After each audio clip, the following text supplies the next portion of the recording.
We have an 8-event program set down for decision at Club Menangle on Saturday night, highlighted by the running of the Pink Diamond. More on that race shortly. Looking for specials, and we're going to kick off in the opening event with One Too Many.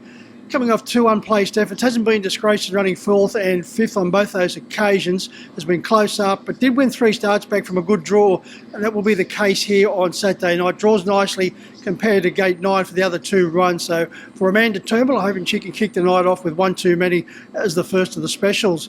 Moving over to race 2 and Heaven on High, very solid 3rd in the Carousel. Backs up in a suitable race here, draws nicely. Did get held up for a run at a vital stage in the Carousel and worked the line creditably over the concluding stages. I think Heaven on High this time around will be dictating the terms from start to finish. Speaking of the Carousel, and the Carousel winner, Porter Prince, goes around in the 3rd event from the outside gate on this occasion. Form since coming from New Zealand to join Lucky Lodge is hard to fault. The Carousel run was superb. Robbie Morris has indicated he will be going back with Porter Prince from the wide gate, but he does think he'll be finishing off too well for his rivals over the concluding stages, so I'll be sticking with Porter Prince in the 3rd event.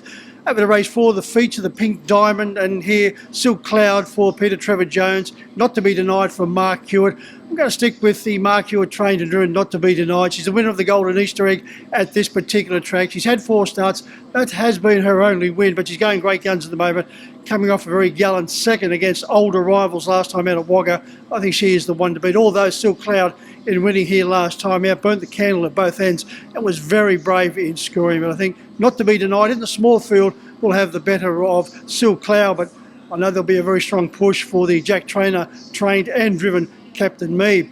Now moving over to race 7, and the best graded horse going around on Saturday night is AG White Sox for the powerful McCarthy team. AG White Sox hasn't won surprisingly since 2020, but he won the Ballarat Cup defeating Self Assured and also Chase Auckland. He's a smart performer, just hasn't been at his best in the last season or 2, but he's had a few runs now for the McCarthys. Queensland form was solid, but he's coming off a very gallant effort last time out here at Club Menangle. I think he's ready to win, and if he doesn't win this race, I think Luke and Blinn will have a very hard job finding a suitable race for him. Now we turn our attention to the outstanding 10-event program at Melton on Saturday night, featuring the running of the Heats of the Oaks, the Derby, also the Smoking Up, and a very strong support program. And as you would expect, Emma Stewart will be arriving on course with 4 or 5 truckloads of superb talent, and one of those is Soho Historia, who goes around in race 4.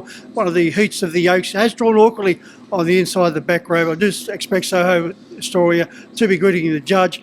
Then moving over to race 5, and Catch a Wave has drawn the back row for his heat as far as the Derby is concerned. He's coming off a very solid win. He's won 2 of his 3 starts since resuming from a spell. Peaks in condition, and that trial would have no doubt just topped him off nice for Andy and Kate Gath.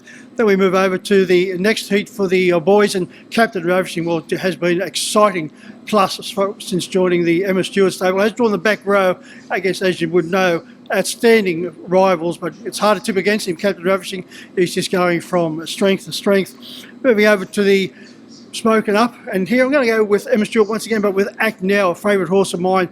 Back from a spell, has drawn nicely against outstanding opposition, including Better Eclipse and 888 for Jess Tubbs and Greg Sugars. Both of those particular runners have trialled strongly, and so has Act Now. And I'm going on that strong trial performance to see Act Now run very boldly in the Smoking Up. Then moving over to the final event on the card, race 10, once again for Andy and Kate Gath. Resuming from a spell is Dad and Dave. He has been kind to us in the past, and on his trial, and also the fact that he's a very talented performer with a good draw, I think Dad and Dave can send us home on a winning note. So they're my thoughts for Club Menangle. That's meant the running of the Pink Diamond, the highlight, and this quality program of racing at Melton on Saturday. And I will certainly be waiting to look forward to that with a great anticipation. Until next time around, good punting.